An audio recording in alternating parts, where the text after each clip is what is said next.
What's up, everybody? Appreciate you being here. Wanted to let you know before we get into the show, there's a couple of easy ways that you can help me with it. With ideas, problems, solutions to whatever you find interesting, anything from a word to an essay, just send it to me. Through the comment section, wherever you listen, on Instagram or Twitter, I'm on both at The Best Idea, or straight to the email, bestideapodcast@gmail.com. Or you can support it in other ways. You can rate it wherever you listen it to. That's probably the easiest. Subscribing to the YouTube page is very helpful. The most direct way is Patreon. Patreon.com/thebestidea. $1 a month just to show some support. If you do $3 a month, you'll get early access to the Stop the Presses episodes. You sign up once, you don't have to think about it again. I really appreciate your time. Here we go.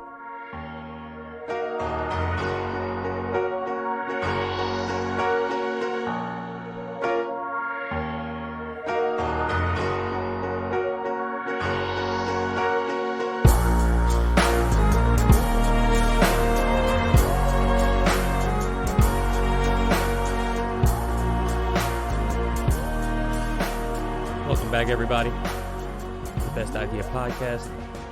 I'm Stephen Cochran. I wonder if every country, as you grow up in it, is as dogged and consistent as the United States is with this idea of greatness. Like from foundation to frontier. Great from inception. Morals, military, roads, education, reflection, equality, forests, furniture, all of it. All greatness. Is it like that everywhere? There's some people that listen to this outside the United States, and I'm curious. I mean, and if all else fails, we also know we can force our will on other countries, and they know it too. And the reason this country was created, the ideals are great. It was built on liberty and freedom for citizens. Now, granted, at the time, Citizen was a pretty exclusive club, but the groundwork was laid. Those words are correct. The context at the time was no good. But then we don't really get into the details of our history and what even really makes a country great. And we certainly don't talk about any of your countries very much. We might know where they are, maybe. I was taught more about Italy just through Roman history than anything else. How does the United Kingdom go about its business these days? I mean, couldn't really tell you. But I can tell you that them bunch of scumbags got what was coming to them during the Boston Tea Party. I know that. Who's doing interesting shit now? I mean, I look around our country, I see pros and cons that we could do something with or do something about. Not because I have good ideas. There's nothing worse than complaining about something without any ideas, but I see pretty damn good ideas. It'd be hard for a country to actually be great anyway. There's really too many moving parts, but I think good is reasonable. What's the goodest country? Who's doing the goodest?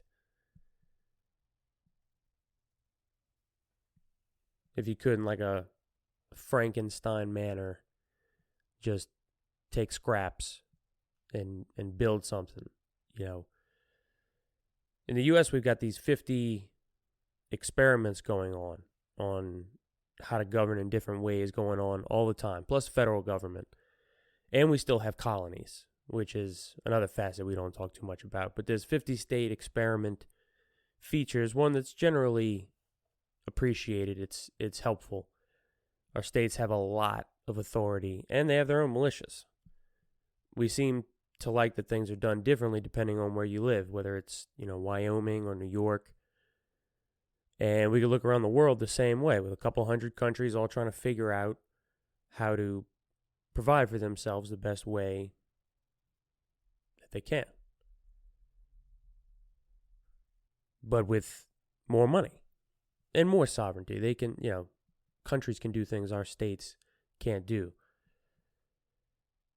And the outcomes aren't mysteries. These are things that can be counted. They can be studied. You can see what's possible. So, I mean, if I could build a U.S. from scratch, what would matter the most? Everywhere is good at something. You can have the best retirement in Panama because of their tax laws. You get the best cuisine in Japan because they have the most Michelin star restaurants. If you love the outdoors, Ecuador, greatest biodiversity. If you're a security nut, Russia has the most dashboard cams. Spain has the healthiest people. Everybody's doing different shit and getting some of it right. Now, I think we started with the right wording. Like I said, the ideals that were described in the Declaration were good ones. You can boil the whole thing down to life, liberty, pursuit of happiness. That's as good as any I could think of. If they had been evenly applied, and if they continue to be evenly applied, which they haven't been, but if they were, those are outlines on paper, again, pretty good way of handling authority. Your life, the government can't kill you without a fair trial that includes the unanimous decision of multiple people from your community that are supposed to enter the case assuming you're innocent. That's pretty good. And you have the right to die, too. Die in a manner of your choosing, if you choose. You don't have to suffer with a terminal illness if you don't want to. That's what life means. It goes both ways.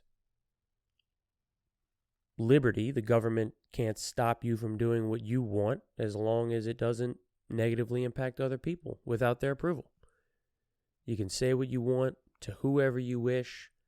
You can move where you want, live where you want, talk to who you want, marry who you want, when you want, how you, on and on and on. You can buy anything that is for sale. You can sell anything that has a buyer.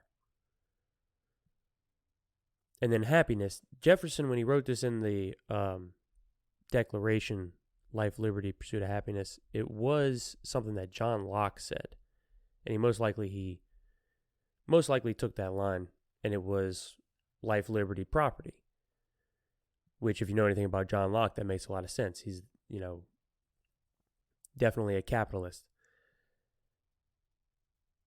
And Jefferson took the word property, switched it to happiness, which works for what I'm talking about because it has a much broader meaning, which life should, generally. Life, liberty, pursuit of happiness, whatever makes you happy. This place is supposed to be about the pursuit of whatever you define as happiness. That's pretty good foundational thinking.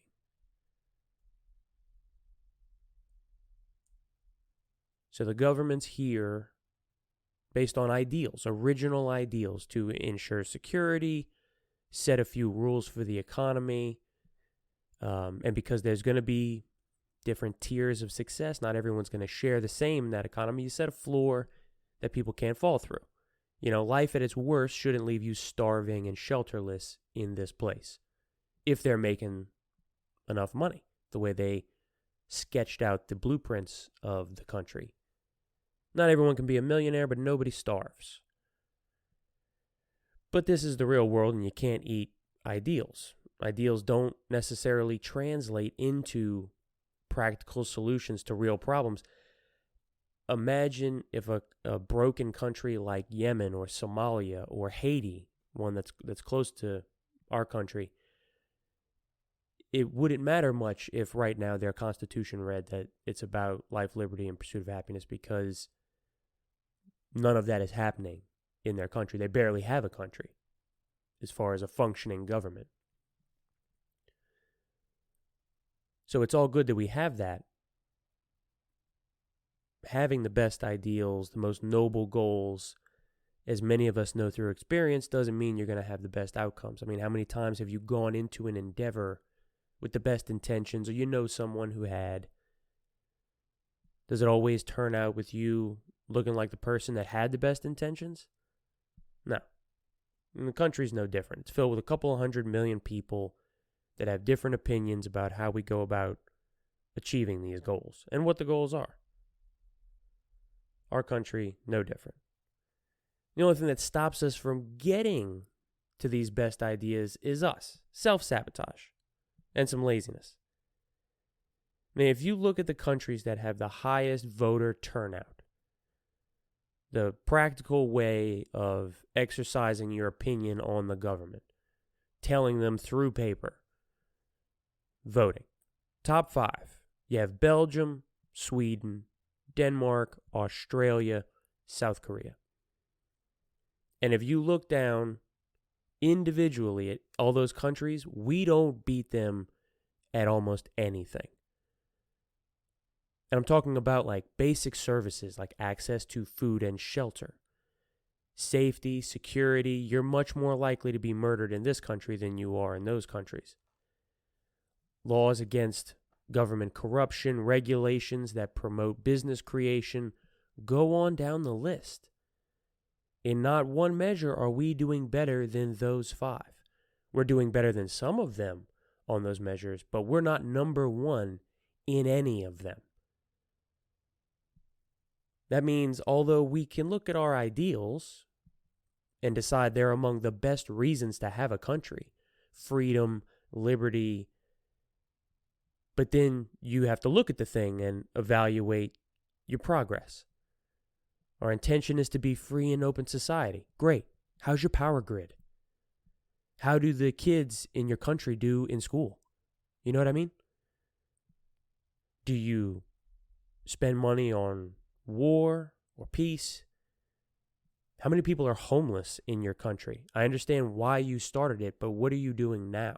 You know, practical things, practical questions with measurable answers. What's your rate of innovation? You know, and there's actually an abundance of information about these things.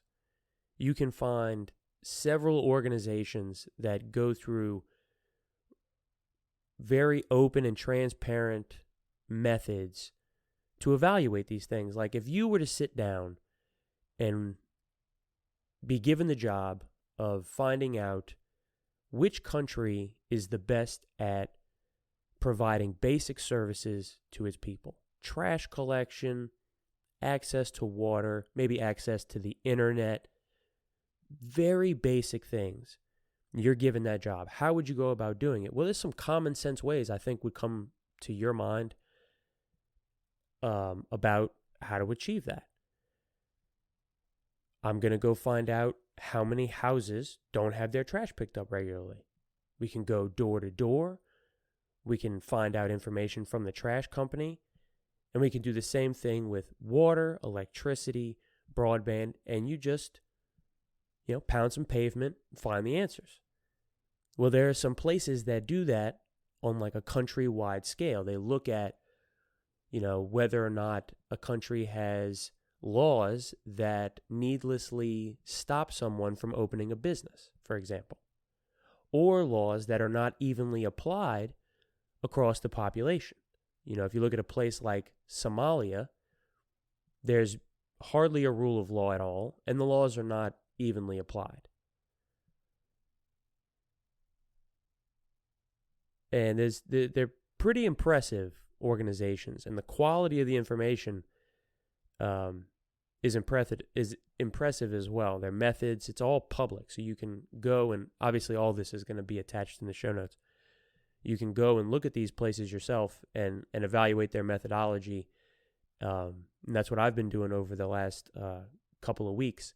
And it's really impressive. Like innovation, for example. So take innovation.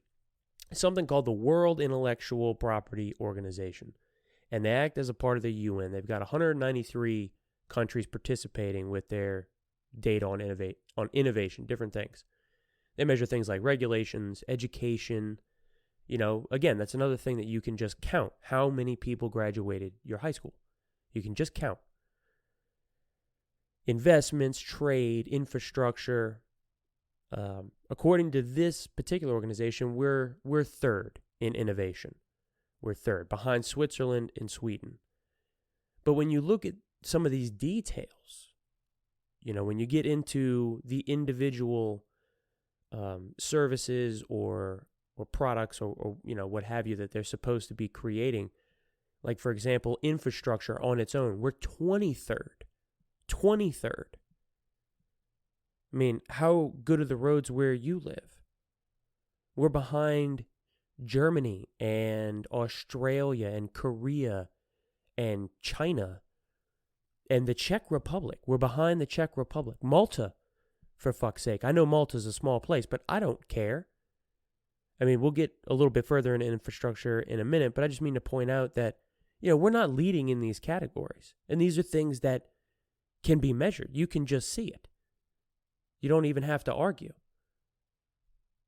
Another example that is important to us here is freedom. It's a little harder to measure, I guess. It's kind of a broad term, can mean a lot of things, but there is a group called Freedom House that attempts to measure it with dozens of markers, like rating your access to voting for the entire population, or whether government officials follow the law and are held accountable if they don't. And they just rank each of these things, and there's about 100 of them, 1 to 4. And they also give you a breakdown of everybody that's involved in the organization and their backgrounds and their education and all that. It's very forward. But a few examples from this freedom section is, do various segments of the population have full political rights and electoral opportunities? We get a 3 out of 4. So like the way that we redraw districts is very partisan. One party or the other draws the maps of each state every 10 years to benefit them the most for the next 10 years, rather than, some states do it where they have these independent commissions that break it up, and those tend to be a lot more fair, but in a lot of them we don't have that. We still purge tens of thousands of people from voter rolls that shouldn't be, and then it's on them to go back and, not only find out they're not a registered voter anymore, but they didn't know that and they didn't do anything to make that happen, and, they have to re-register and all this stuff. It makes it harder to vote. These are not good things. We don't have same-day registration across the board. We don't have as many polling places in equally in different parts of the country per population.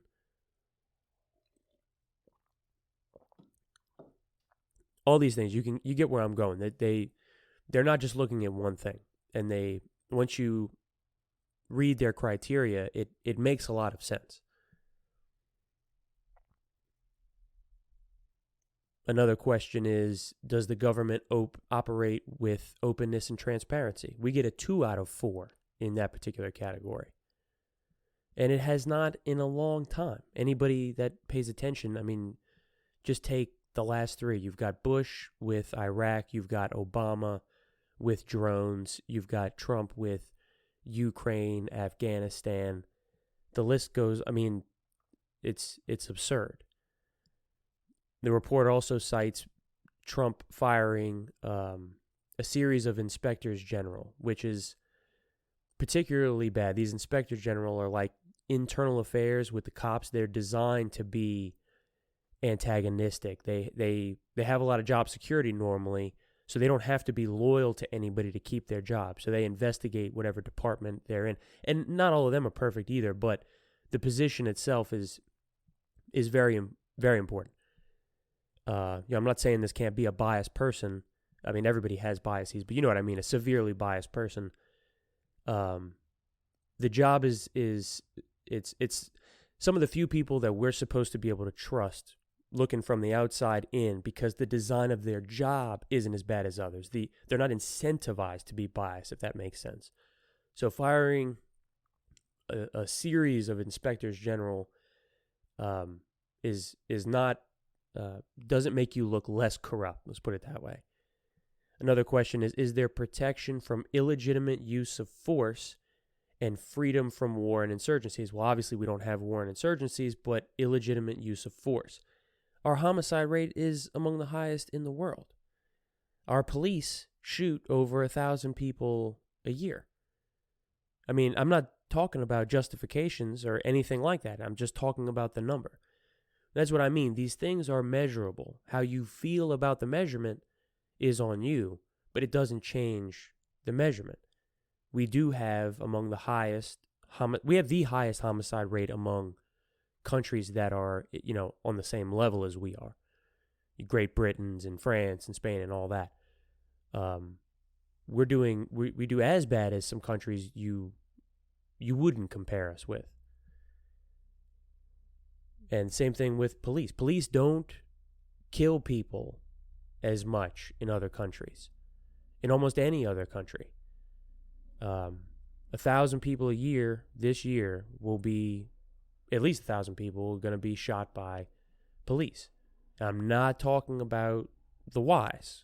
I'm just saying the fact that that happens, no matter what the reason is a horrible thing that has to be addressed somehow. And they've figured it out in a lot of other places. Maybe they have a good idea or two.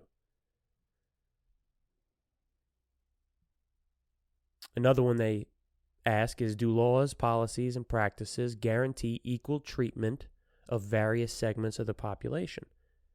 I mean, this is just, again, we get a 2 out of 4 on this, and this is plain something to see. When we have, there's still lingering effects from housing discrimination, and women still deal with harassment, but when you look at all the different ways that they measure this, it turns out we aren't the freest country on the planet. When you take freedom in its broadest sense, not only freedom to do things, but the ability to do them. That would be Sweden, according to this organization. Now, one thing I want to say as a set-aside is freedom of speech, in my opinion, is of the utmost importance. I think it should stand alone among all other things that are important for a country to have. And there is no country in the world that protects that right as well as the United States does. Not even close. The ability to say out loud in any forum what you think is right or wrong is the most important value a country can have at its foundation. No matter the economic status or, social mobility, all that, to me, falls behind the basic right of being able to say whatever the fuck you want, whenever you want. If you don't have people speaking out, problems will never be resolved anyway. And one thing I wondered about with these freedom characteristics was guns. Do they allow their citizens to own guns in Sweden, for example, since they're the freest country according to this organization? Despite your opinion on guns, that is one hell of a marker on how free your society is. Does the government, which has a monopoly on violence, the only ones that can commit legal violence or sanction violence as legal, do they allow people to own a means to fight the government? Well, obviously the answer in the United States is yes, and the answer for Sweden is yes. After a year of training and evaluation, you can own up to 6 guns in Sweden. All in all, we get an 83 out of 100. And Sweden gets a 100 out of 100. Their voting is more open. And they allow a lot of the same freedoms, but like you can see with guns, they have some responsibility attached to it. You can absolutely own a gun, but you have to make sure that you know how to use that gun properly. So they do 1 year of training. Maybe that would help with our gun violence problem, is if you maintain the right to own guns, but you had to go through very extensive training and evaluation. Something we could consider. And the only difference between us and them on something like that is they don't have a majority of people thinking that they can't change that they can't have it, or they don't deserve that sort of society, or that it's already over, it's baked in the cake. Because the Second Amendment is there, we have to have what we have now, which is a school shooting every week or something like that. We can let everybody own a gun, but maybe we should rethink the qualifications for owning a gun. I think there's a lot of hunters and current gun owners that would agree with that. They might not like having to go through a year of training. We'd have to work something out for people that already own a significant amount of guns. And I'm not talking about gun registries or anything like that. I'm talking about training. In this particular country, they allow gun ownership, 6 guns a person, but they don't have the same problem we have with shooting everybody. So, something we could consider. Because that's really the sad part. That's why we don't have cool shit. We get convinced by these scumbags that there's just something special going on in these other countries that these things happen. Like, Germany and Canada and Spain and Japan and South Korea and fucking Albania and 20 other countries that have full and free access to health services. We can't even pass adding dental care to Medicaid. That was part of this stupid bill it was stripped out by Manchin from West Virginia. They were going to add a dental benefit to Medicaid. How the fuck doesn't that already exist in Medicaid? I don't know. But they were going to add it. Well, he refused to add it. It was taken out. Funny thing is that 25% of old people in West Virginia, they don't have any of their natural teeth left. Look that up. How fucking sad is that? And in Switzerland and Norway and New Zealand and Denmark, where it's the easiest for people to open their own business, where the schooling and the license fee for being a hairstylist aren't prohibitive. Somehow they've figured out the right balance between taxes and regulations, but we can't do a budget for a full year here. We can't import their ideas. I mean, most commonly this sort of talk is dismissed because it's not a fair comparison. It's, apples and oranges. 2 countries might not be of the same population size or same level of cultural unity. Some ideas don't scale. This notion of increasing income faster than your costs. With government, it's a little different because it's paid for by taxes. But scaling these ideas, making them bigger without making them just the cost too much. Like a UBI is a good example of this, universal basic income. The question about that is whether paying that amount of money, or any amount of money, call it $10,000 a year, paying that out is doable for a huge number of people. Now, it's a known cost. It's a fixed cost. So you can just do the math and find out. So the fact that Spain has just created the largest basic income system ever doesn't necessarily mean it would work in a bigger country like the U.S., which Spain has just done. Since the pandemic, they decided that the absolute bottom of their economy needed help every month. So they're going to send them like 1,600 euros a month. So would that work here? We have a lot more people than Spain does. Maybe we can't afford it. Maybe that's true. Maybe we couldn't afford a true UBI, which is one where there's regular checks to citizens no matter what their economic status, their money situation. Me and Jeff Bezos get the same check. But the choice is not one or the other. Could we afford to give every family making $30,000 or less a check? Probably.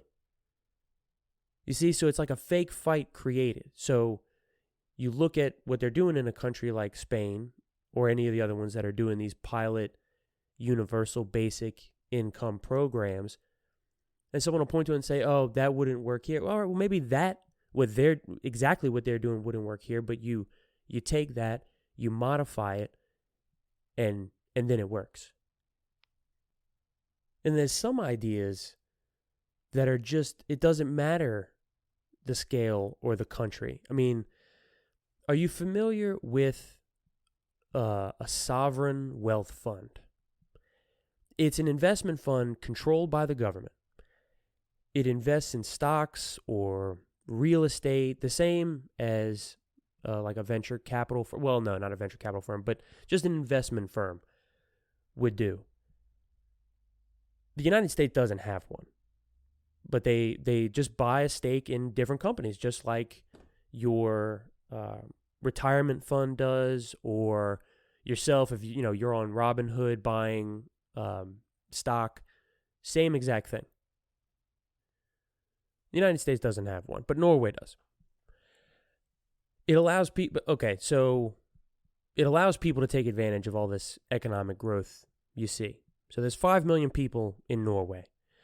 Their wealth fund owns some stake, not a controlling stake, but some stake in about 9,000 companies around the world. Total value of this fund is $1.4 trillion.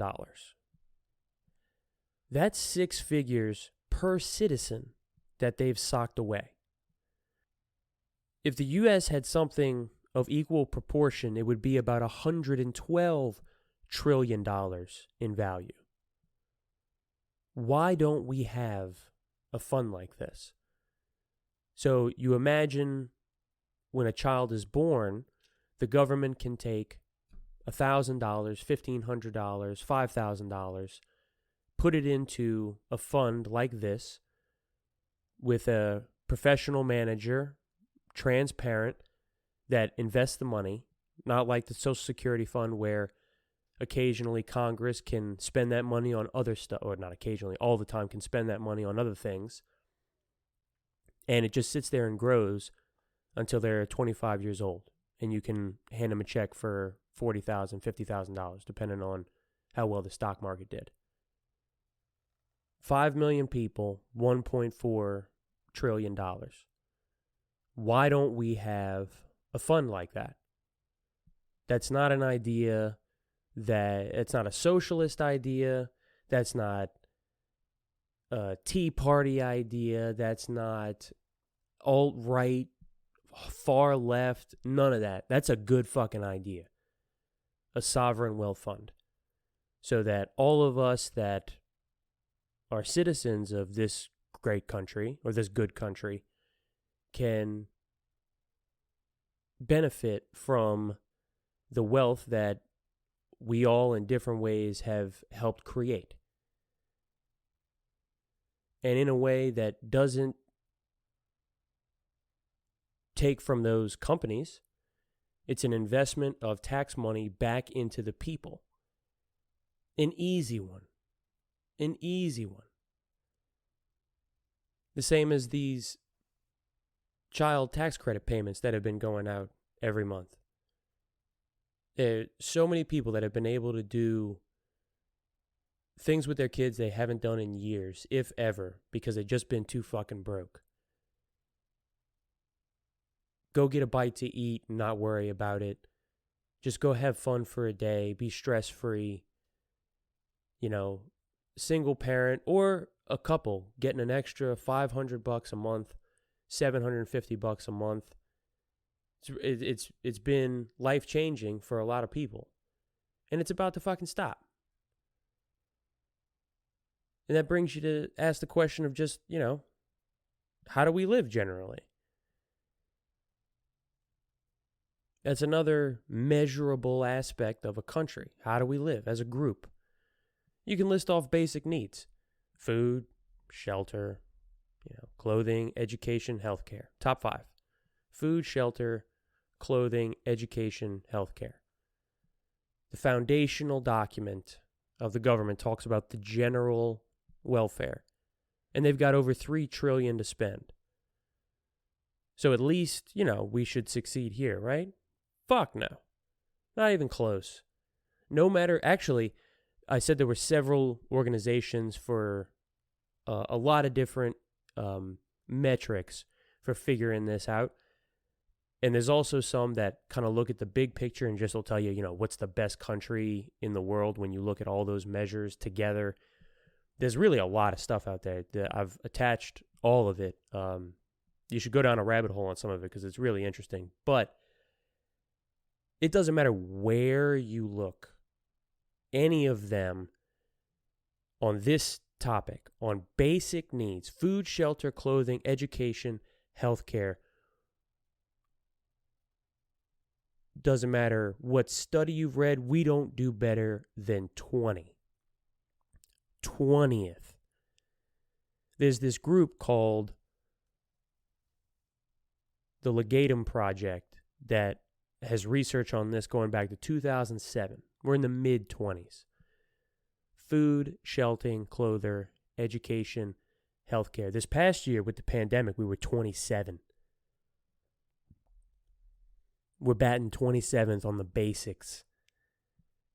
You know, another basic thing, infrastructure. The fucking word is used so often, and I don't see it. But, you know, a system, what I mean is just a system that allows the public to move around freely, you know, in dense places. It's not charity. It's like an elevator in a government building. Do you see that as charity? No, it saves energy and time. Investing in it is a good idea. Dependable system of public transportation. It can be trains, buses, bike paths, all of it allows the course of the day's business to flow freely. It's in the news. We just had the big infrastructure bill pass. All the education and security in the world doesn't make the water run.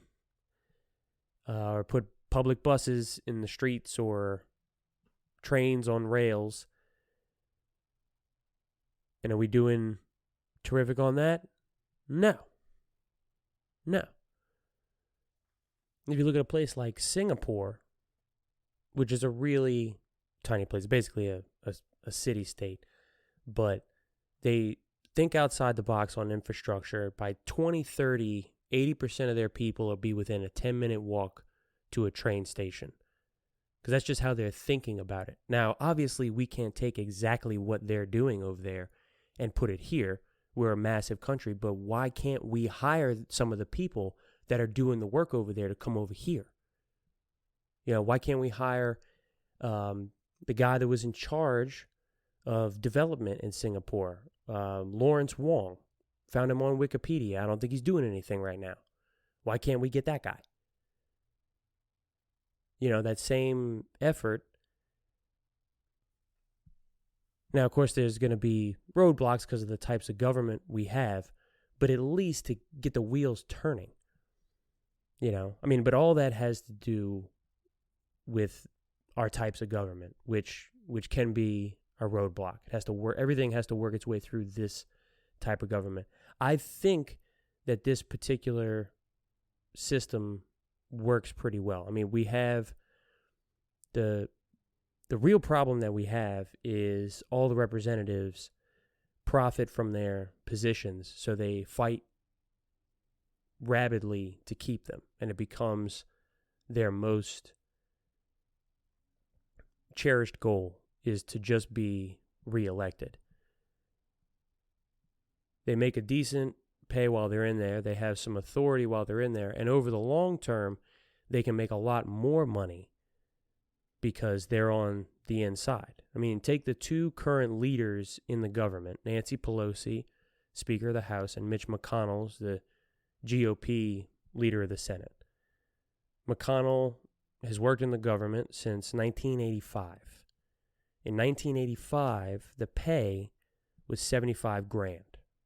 Okay, that's about $180 in today's money. So that's no small paycheck. That's good money. He makes $190,000 now as leader, but he has a net worth of $30 million. Nancy Pelosi is the same story. She started in '87. She makes $223,000 as Speaker. Her net worth is somewhere between $120 and $130 million. I mean, this sort of stuff isn't a secret. That same organization, the Legatum Project, has kept a ledger on governments and their level of corruption. I mean, it's not only the kind of obvious profit making, but there's a lot of other examples. We had all the top people in the executive branch lie openly to start a war not all that long ago. There was a general, David Petraeus, got busted giving away state secrets to some subordinate that he was fucking named Paula. Lieutenant Colonel Paula Broadwell. 5 years ago, we had the Speaker of the House named Dennis Hastert, third person in line for the presidency. Something happens to the president, the vice president. This guy gets busted, pled guilty to paying hush money to a boy that he molested when he was a high school teacher. Bill Clinton meeting with the attorney general while his wife was being investigated comes to mind.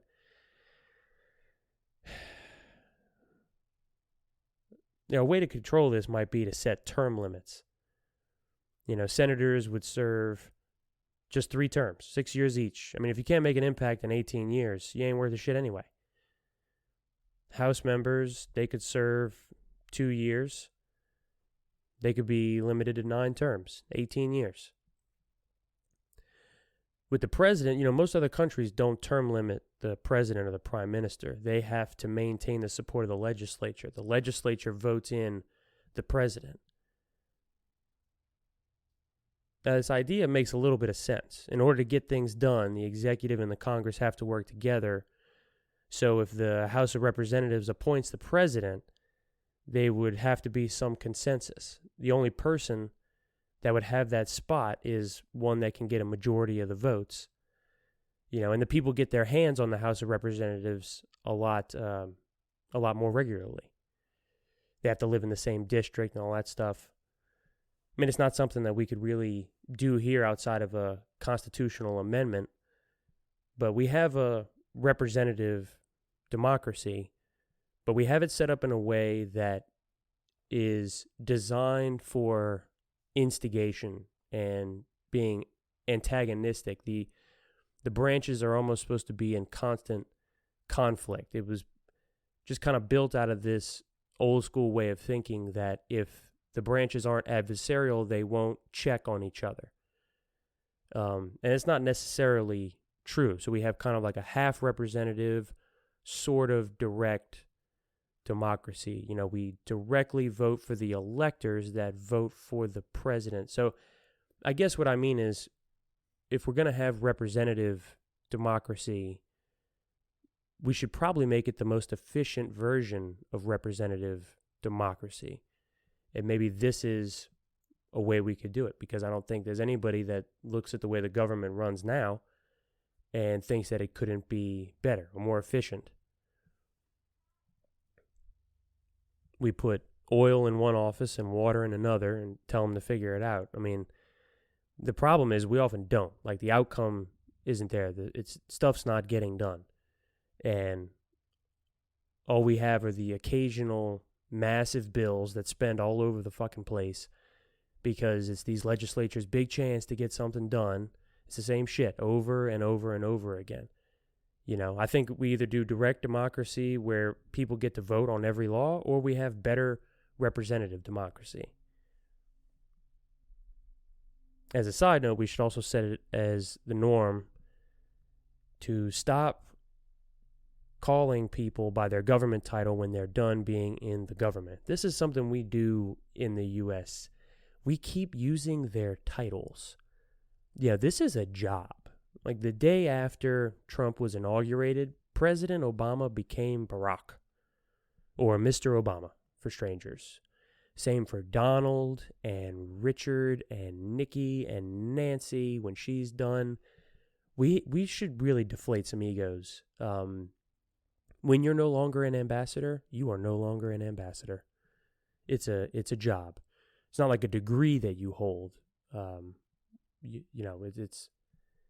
It's a short-term thing. Let's make it more short-term. Another thing that we should keep short-term is the military engagements that we have. If you look at the U.S., it's obviously by far the biggest military in the world. By far, far, far, far, far. We spend more than the next several countries combined. Like, of the $4 trillion or so, $3.5 trillion we take in taxes, we spend like $780 billion on the military. So we have this worldwide presence. Imagine if you lived in a nice neighborhood, you made $4,000 a month, and you spent $1,000 every month on new guns and security cameras that you put around the whole neighborhood. Every single month, you're just constantly buying more shit.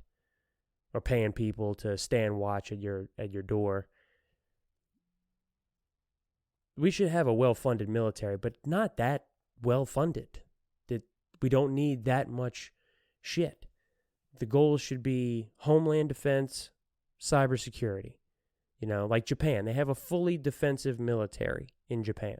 It costs them about $51 billion a year to maintain.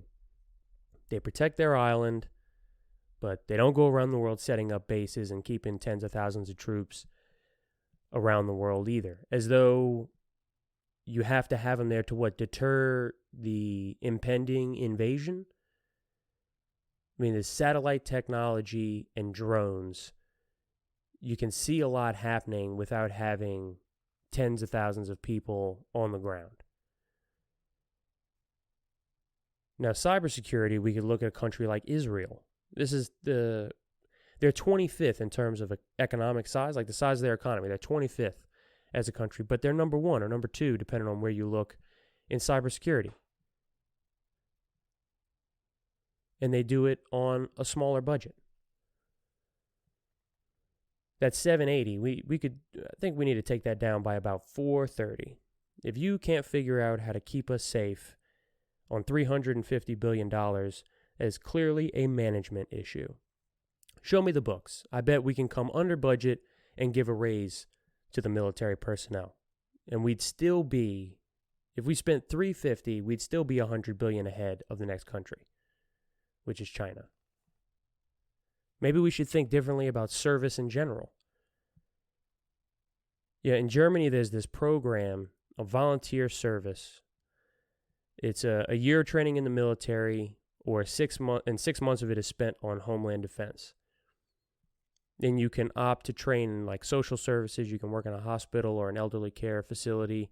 It's not a required service, but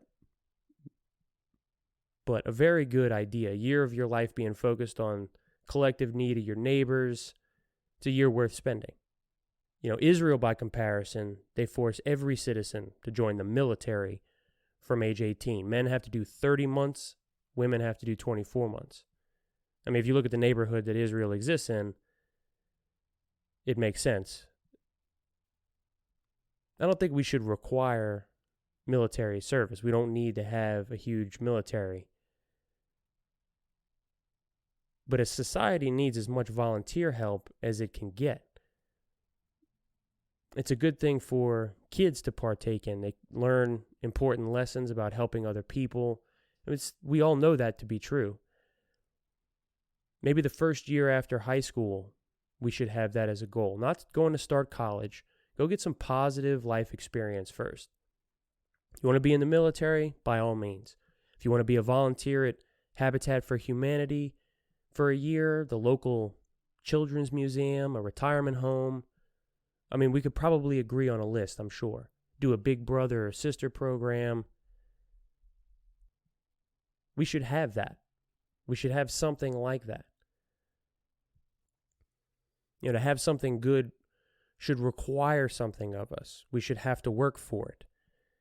A form of this is paying taxes.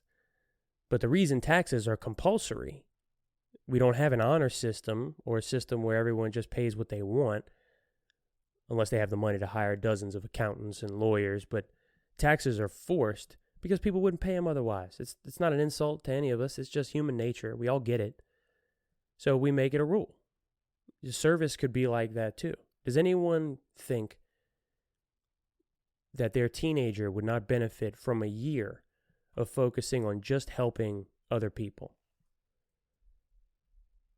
Another example is Norway. They've been a country for about 1,200 years, and they have compulsory military service. You have to be in the military for men and women, 19 months. If you serve in their National Guard, you can stay for 6 months. If you do the regular army, it's 12 months. But it's not automatic. It's not for everybody. They call up citizens, anybody from 18 to 44.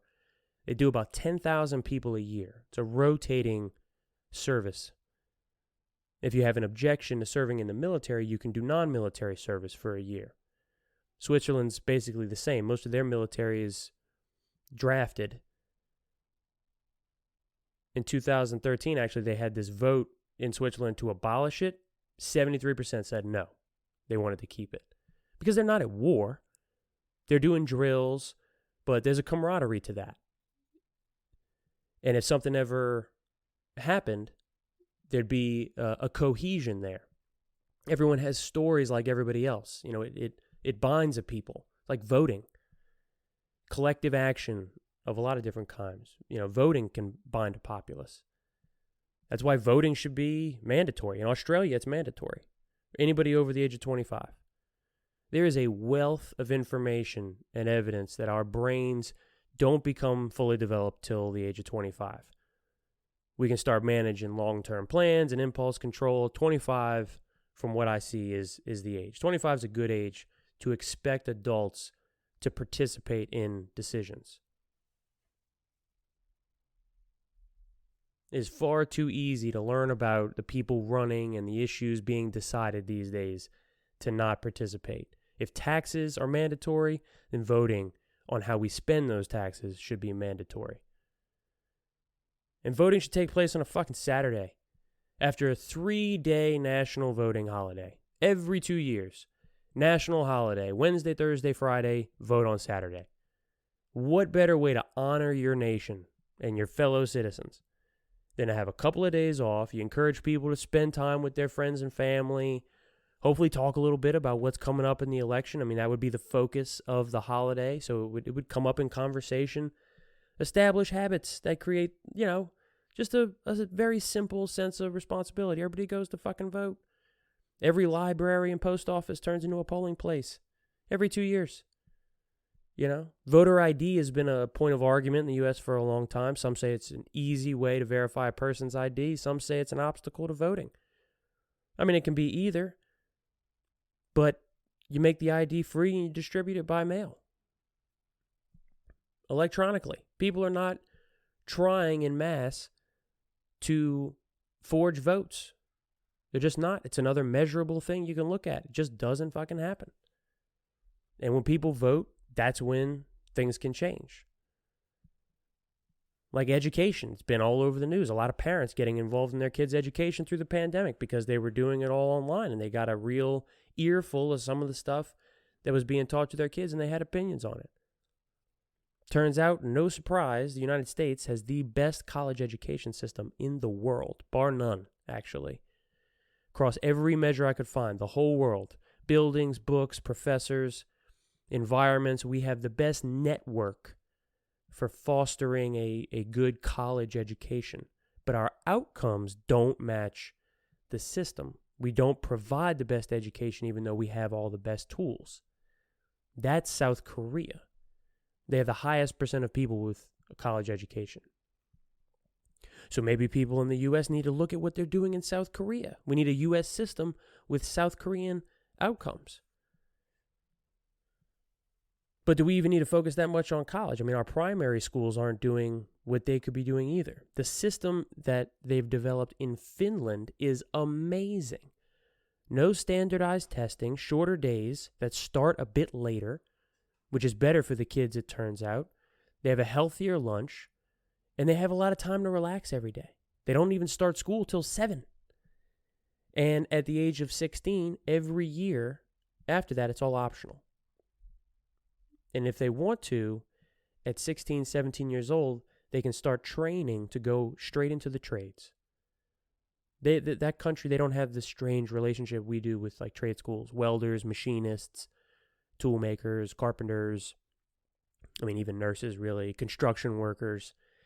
They encourage this stuff throughout school for the kids. There's off-ramps so they can go directly into these things that they want to do. I mean, they have some private schools. It's not just a public system, but the standards for their private schools are high. And if you don't meet those standards, then your diploma is not recognized. So we need like a Finnish start to education and a South Korean ending with U.S. infrastructure. You know, and you'd be hard-pressed to find or imagine a good school system that has good outcomes without a network of public libraries. A place like Slovakia, most impressive library system in the world. They have 15 libraries per 10,000 people. I mean, 10,000 is about a town, you know. By comparison, we've got 3 per 10,000. Sweden's got 6 per 10,000. These are fixable things. And everything we've talked about, plus a dozen other things we could think about if you listen out what makes a country good. The one thing that must be paramount is access. I got a friend who bought 12 Bitcoin back when they were about $60 each. I think they're trading now at like $50,000. He can't remember the password. Guy's got over 500,000 on a USB that he can't access. To me, that's like the same as a country having a great school system if half the people can't utilize it or don't benefit from it. Same with healthcare, having great doctors and hospitals and trauma centers and oncologists and neonatal care and surgeons doesn't help much if the majority of people don't use them to keep themselves healthier in the first place, if they aren't using it to prevent being unhealthy. And I only bring up these other countries as a means to think about what's possible. We're famous for saying that we can do everything better than everybody. Well, we can take these ideas and make them better too. I don't see why we couldn't. I think the real loss for us is when we look at where we are, not like in relation to places that only have a fraction of what we have. But even more than that is like the potential. Like it's one thing to look at your, maybe not rivals, but your peers and judge yourself compared to them. It's a whole nother thing to judge yourself against your own potential. And at this point, we have a lot of potential, but we are not firing on all cylinders. I mean, we are, but we let these schmucks make rules that squander all of our hard work because we don't pay attention. There's nothing more annoying than complaining for its own sake, whining when there's nothing to be done about a problem. But there are so many problems that have solutions if we were willing to think a little bit differently about them or a little more simply about them. The newest mayor of New York City, Eric Adams, said recently people want safe cities, their children to be educated, and to be gainfully employed. And that is it in a nutshell for the whole world, I'd imagine. And we can't get to the best ideas if we just look inward. Some places are putting ideas to the test and getting really great results, and we should do the same. We should steal those good ideas for ourselves. Stop pretending our government can't do something when we can make it do something. So if you would, let me know what you think. I appreciate you listening. I'll see you next time.